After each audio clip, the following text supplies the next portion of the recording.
Assalamualaikum warahmatullahi wabarakatuh. Saya akan mempresentasikan pengertian mukjizat, karomah, ilhas, dan maunah. Mukjizat menurut bahasa, mukjizat berarti sesuatu yang melemahkan, sedangkan menurut istilah, mukjizat berarti sesuatu yang luar biasa yang terjadi pada diri Nabi dan Rasul Allah Subhanahu wa Ta'ala. Adapun ciri-ciri mukjizat: 1. Diturunkan hanya kepada Nabi atau Rasul. 2. Merupakan kejadian luar biasa. 3. Sebagai bukti kekuasaan Allah Subhanahu wa Ta'ala. 4. Sebagai bukti kenabian. 5. Bertujuan memperlemah orang kafir. Mukjizat dibagi menjadi 2. 1. Mukjizat kauniyah, mukjizat yang nampak. Contoh mukjizat kauniyah: Nabi Isa dapat menghidupkan orang mati dengan izin Allah Subhanahu wa Ta'ala. 2. Mukjizat akliyah, mukjizat yang hanya dapat dipahami akal pikiran. Contoh Al-Quran. Selain mukjizat, ada juga kejadian luar biasa, yaitu antara lain: 1. Karomah, kejadian luar biasa yang dianugerahkan Allah kepada seseorang yang soleh dan taat kepada Allah. 2. Ilhas, kejadian yang istimewa terjadi pada diri calon Rasul. 3. Maunah, kemampuan luar biasa yang diberikan Allah kepada seseorang mukmin untuk mengatasi kesulitan. Beberapa bukti dan contoh mukjizat para Rasul.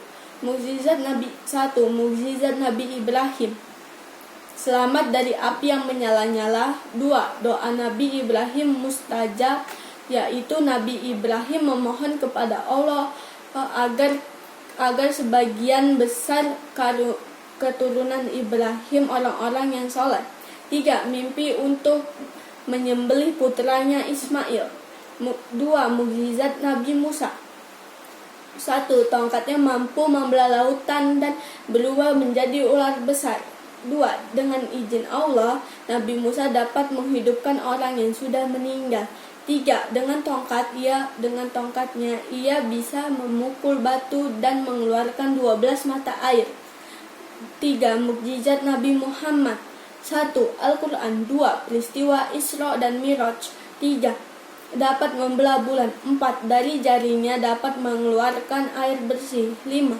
Dapat mengetahui hal-hal yang terjadi atas izin Allah, misalnya kehancuran negara Persia dan Romawi. Contoh dan bukti adanya karomah. 1. Karomah yang terjadi pada Maryam, ia selalu memperoleh makanan dari Allah, dijelaskan dalam surat Al-Imran ayat 37. 2. Karomah yang terjadi pada Ashabul Kahfi, penghuni surga, dijelaskan dalam surat Al-Imran Surat Al-Kahfi ayat 25.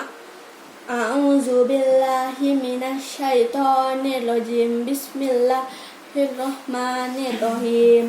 Wallabisu fi kahfihim salasa mi'atin sinan wazdadu tisa.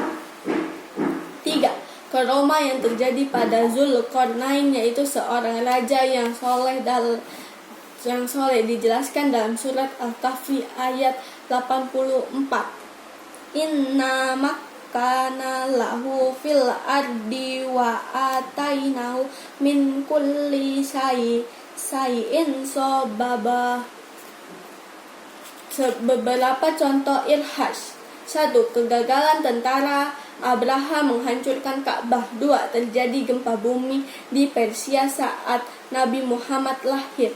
3. Nabi Isa dapat berbicara. 4.